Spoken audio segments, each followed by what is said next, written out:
Yes guys, how's it going? Welcome back to a new video on this bright and I was gonna say chilly, but it's freezing day up here in Hexham. I've been doing a bit of work actually, but I thought, you know what, take a little walk along the riverside and talk to you guys a little bit about Newcastle United. I will say actually I'm repping one of my favourite Newcastle tops today, not that you can see it because it's so cold.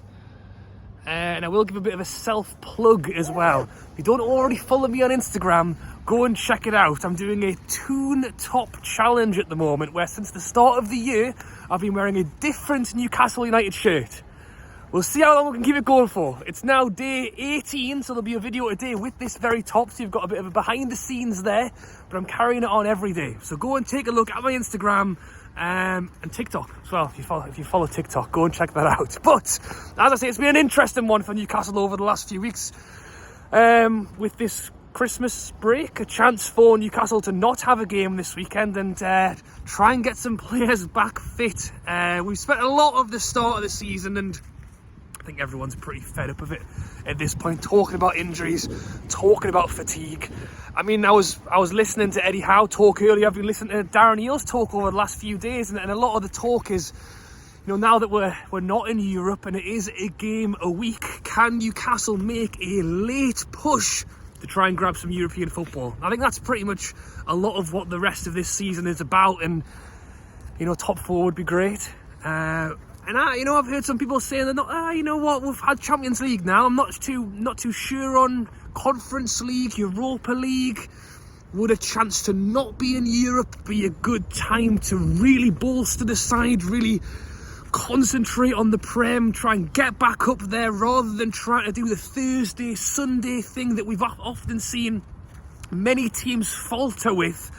And I do get that, but I think for FFP, the money that we keep talking about over and over again, in order for us to have money to spend, to bring money in, having some form of European football will be a big help for that. You know, we'll talk about FFP this January window, and we'll come on to some players that are being heavily linked to leaving to try and help FFP, to try and bring people in through the door.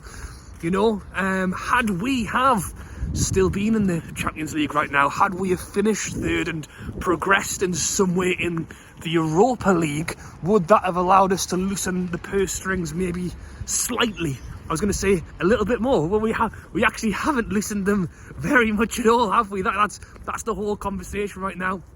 I thought it was interesting that Darren Eales actually came out and spoke quite openly. And look, this is one thing I will say. You might not always like what Darren Eales or the ownership has to say from time to time, but the main thing is they are being very open with decisions they're trying to make. I know there's a lot of decisions to make right now. You know, it's not just who do we try and buy this January window? Who do we potentially sell this January window? I'm covered now, it's freezing. It's away tickets, it's fan zones, it's stadiums. There's so much going on, and obviously they've got to keep a few things close to the chest, but to be quite open and come out and speak about the fact that, you know, we may well need to look to sell players to try and progress the side, I think it's something that we've probably all really known. I think it's something that it happens in football. It's just something that hasn't happened overly as much at Newcastle because we haven't had as many players that people are interested in buying, you know. But now we're kind of getting to a point, and Eddie Howe said it in an interview just yesterday. I think it was with Jim White. I don't know if it was actually TalkSport or something different, but Eddie Howe said, look, we didn't want to sell Maxi, you know, but in order to bring in Barnes, who got injured, Tonali, who can't play, Hall, who doesn't play, Livramento, who actually has been very good, we needed to let Maxi go. And I think it's good that Darren Eales came out and spoke about that, but what I think it's also done is put such a highlight on it, and that's what everyone's talking about right now. Newcastle are going to sell Bruno, Newcastle are going to sell He's like, yeah, I think people will go and people will change, and we will naturally progress the side. I think what Eddie Howe says in response to that is actually really good. Eddie Howe just says, I want to do what will make us better, you know? And if making us better is selling a player to buy 2 or 3 new ones, then that is what we'll do, because that's what we believe is it better to sell Bruno this January and then realise, oh dear, we've got 10 days left and there's nobody to buy, nobody to replace, and it's taken out the player that, you know, we only win when Bruno plays. That's what the stats tell us. We only win when Bruno plays. So just go and do that on a whim. I think Eddie Howe's response of we will do what is best for the side is spot on. But because we're in this conversation, because Newcastle haven't necessarily ran out and bought players so quickly, it's put this massive shining light in every interview Eddie Howe's doing and going, who are you going to sell? Are you going to sell Bruno yet? Are you going to sell Isak? No, I don't think that is the immediate plan. I think it was possibly smart to bring it up so that people aren't shocked when something inevitably does happen. But it has kind of shone this big, and it's kind of taken away a little bit from what we're actually trying to do. We're actually trying to bring players in this window, not sell our best ones. Having said that, it's clear that we do have some trouble. We can't spend 6 million on a loan fee for Calvin Phillips. It's absolutely nuts. And you know, a lot of people are talking about I mean, it is interesting that FFP is being spoken about more and more, and the idea of FFP originally was to spend within your limits, so that you don't go bust or go bankrupt and don't overspend, and that you can't sustain it. You know, you've seen it many times before. That was the idea of it. But now it's kind of turning a little bit, and it's very, you know, whatever you make of FFP, it's fair to say it's definitely hampering Newcastle right now, who have the money to spend but aren't allowed to spend it. And unless you have the revenue behind it to prove that you can spend it, then you can't. It's all very up and down. But effectively, it's stopping Newcastle from trying to compete. Basically, what's so backwards on it as well, and we'll come on to it in a minute, Jamal Lascelles being linked away, Sean Longstaff being linked away. I know Jamal Lascelles isn't actually homegrown, but we'll come on to it. Players like that being touted to leave the club in order to improve FFP. I mean, for me, that is the complete opposite and wrong way of how to set up or how to organise a club. To be having to sell your best players, to be having to let go of homegrown players because they're the ones who get you the best margins on spend is absolutely mad. They should be encouraging you, they should be giving you more allowances to spend based on homegrown players, based on these kind of things. To be linking, you know, a Longstaff who's been here since he was a kid, linking, you know, oh god, this dog obviously doesn't like FFP either.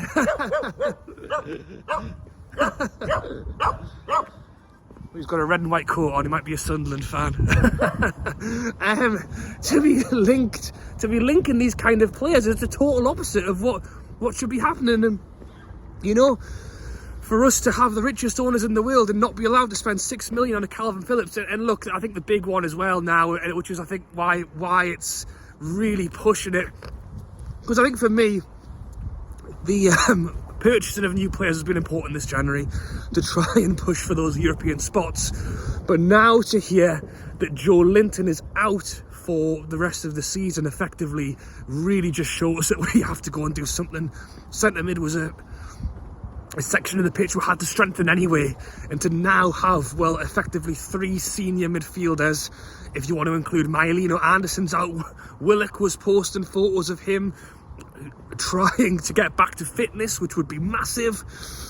Miley, Longstaff, Bruno, and then look up front as well, half an Isak, half a Wilson, an Almiron, and a Gordon, and that's it, you know. And I get it, we haven't got as many games the second half of this season, but there's still a fair few. You know, there's still a lot of games, and all it takes is one of those players to get injured, and you're looking at, you know, Joe White coming back from Crewe from his loan. You know, but honestly, I think part of me at this point is thinking just give anybody a go.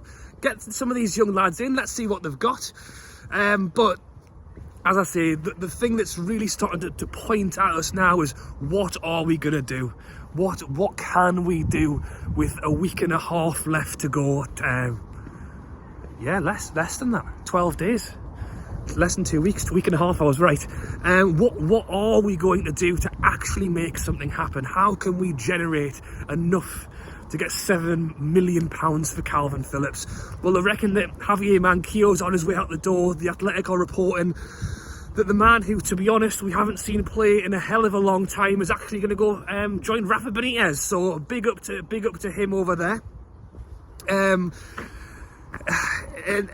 that's one that I don't think too many people will be shocked by if he did go. But the one that's coming out today is Jamal Lascelles is being linked to Besiktas again. I mean, look, he's 30 years old.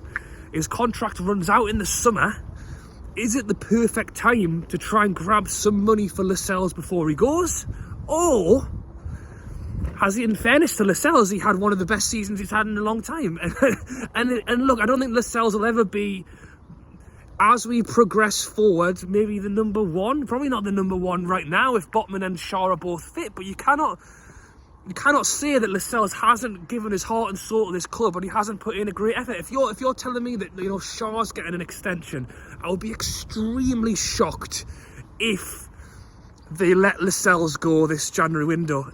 Doing so would mean we need a new, because that's the thing. Sell Lascelles for what? His contract ends in the summer. You could leave on a free and get Besiktas to pay him a big wedge if he wanted to. I don't think he would want to go, by the way. I don't think he would want to go. I think if I was Lascelles and I'm captain of a team who's getting fighting for European football, I don't see why he would go, especially when he's getting as much game time as he is. You know, he's playing in the top flight Premier League side that's just been in the Champions League. I really don't see why Lascelles would want to go. If Newcastle offered him a deal, I think he'd rip their arm off for it, whether he's playing every game or not. And as I say, he is playing every game because Botman isn't fully fit. Shaw's the only one who's kept in there every game, and even then he's going down injured all the time. So you let me know down below if you think that's a move Newcastle should be looking at. If we let Lascelles go, we've got to get another centre-back in. It's not a case of let Lascelles go for what? 5 million? You know, how much is a Turkish team going to pay for a player whose contract ends in 5 months' time? 4 months' time? You know, they're not going to be rolling out the £20 million carpet. It will be 5 million, which I guess with FFP, 5 million brought in is 25 million paid over 5 years. So that, what, 5 million could be enough to actually get some deals over the line. So maybe 25 million is enough to buy a centre-back, but it's from where and who, and no one's going to sell a centre-back with a week left to go in January who's a first-team player for a small amount. And then you've got the likes of a Longstaff being linked away as well. And I should say, actually, with the Lascelles one, because he's been here so long, because we paid so little for him in the first place, they're kind of ranking it alongside a homegrown player. Because of the way it works. And then again, and the reason it kind of works that way is for Longstaff, for example, we paid nothing for him. It was an academy graduate. Now, if we sell Isak now for 100 million, then obviously that's great. But we paid 70 for him 5 minutes ago. So the actual profit margins and how much we spent and how much we paid him kind of doesn't work. It doesn't quite work that well. Bruno, we paid around 40 million for. So if we sold him for 120, obviously you can see the difference. If you were to sell a Longstaff for 35 million, because he was homegrown, because we spent nothing on him in the first place, it's 100% profit. But that's everything that's wrong with FFP. You shouldn't be encouraging teams to let go of your homegrown players in order to buy players. And I think that's why it's been such a frustrating window. It's frustrating to look at and say that we've got money to spend. We're under restrictions that we can't. You know, you've got the big guys at the top of the tree who don't want to let anybody else in. You know, they reckon they're going to have looks into how FFP work and try to allow teams to spend a little more. But or you could look at all of this and say, you know what, Rob, we only had the takeover 2 years ago.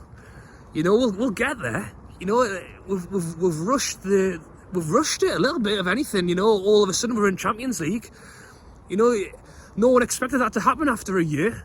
You know, let's get Champions League next year. Let's get it the year after that and the year after that. And then in 5 or 6 years' time, we will be generating the money. We'll have the Adidas deal. The seller deal will be coming through the door. That's the thing, deals like that haven't actually hit us yet. You know, I think sooner rather than later, they will, and we will have the money. So it's just kind of, it's frustrating right now, but it's just biding the time as well. And I think, as I say, the big one for me is, yes, we want transfers, but what we also want is some of these players to come back from injury. You know, you think start next season, it's like getting new signings. We'll have Tonali, we'll have Barnes. You know, hopefully Livermento's getting a bit more game time. Hopefully Hall's, you know, found his place a little bit.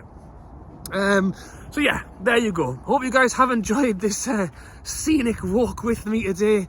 As I said, my hand is absolutely freezing holding up this camera, and I definitely should have worn a hat.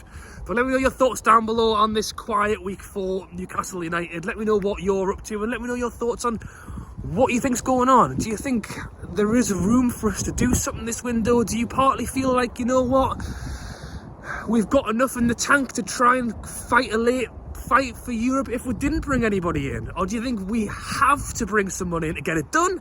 Or are you know what, if we don't quite get Europa this year, it's okay, because we'll come back next year with a full summer under our wing, plenty of players, fitness back. You know, there's loads of different ways to look at it. So you let me know how you're looking at it down below. Thank you for watching. As I said at the start of the video, go check out my Instagram, U2 every day, so don't miss it. Yeah, enjoy it. Thanks for watching, and I'll catch you later.